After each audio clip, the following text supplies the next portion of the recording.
yeah, for us, whenever there's a tragedy, like so many of these rhinos just die, disappear off the face of the planet, and that is the end. There is no legacy for them.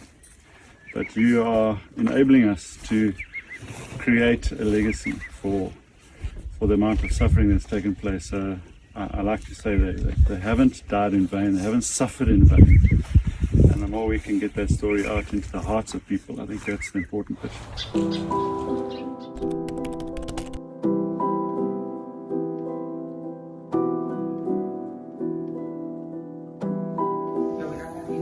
Stand behind the rhino like this, next to each other. These animals belong here. No one go to my house and chase me out of my house. So where would they go if they are not here?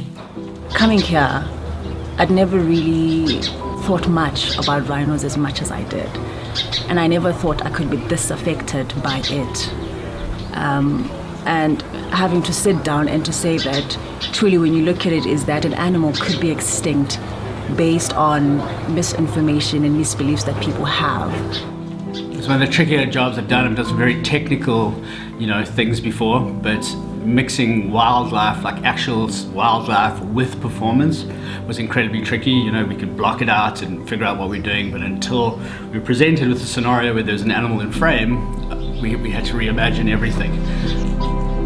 When we saw the first rhino go down, when it was darted, it was incredibly emotional, incredibly sad.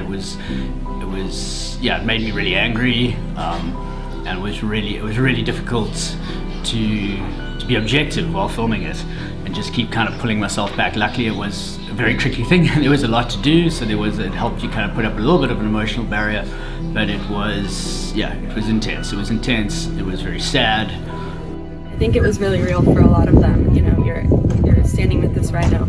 It's covered in blood, and this is actually happening to a lot of rhinos. Is the really sad thing is that it's not acting for most of the time. It's actual real poachers and doing real damage. And so I think that's what made it real for me was the poacher actors coming in with the chainsaw. And thinking about the rhino, how she must have been so scared because so many rhinos die like that. So to see her get up and walk away and be fine was it was definitely emotional. We've heard about rhino poaching, we've heard about these things, but to be in a space where it happened and to have witnessed what happened that day, I'm so traumatized, and if there's anything I can do moving forward to help, I'm definitely now on that bandwagon because I feel like it wasn't a world I knew, and now it is. To be part of this project really has allowed me to have a conversation outside of myself and perhaps to have a bit of compassion as well, because I think what was unexpected of me is that in as much as we are having this conversation about poachers, but also to have the compassion to understand, not to condone, but to understand what compels these people to do what they're doing. And that leads to the socioeconomic spaces that they find themselves in as well, whether or not justified, but they feel justified. So it looks at various components of why we end up with this situation. Statistics only kind of hit human beings at one level. The emotions and the heart of it is really what makes humans change behavior and do something about issues like this. So.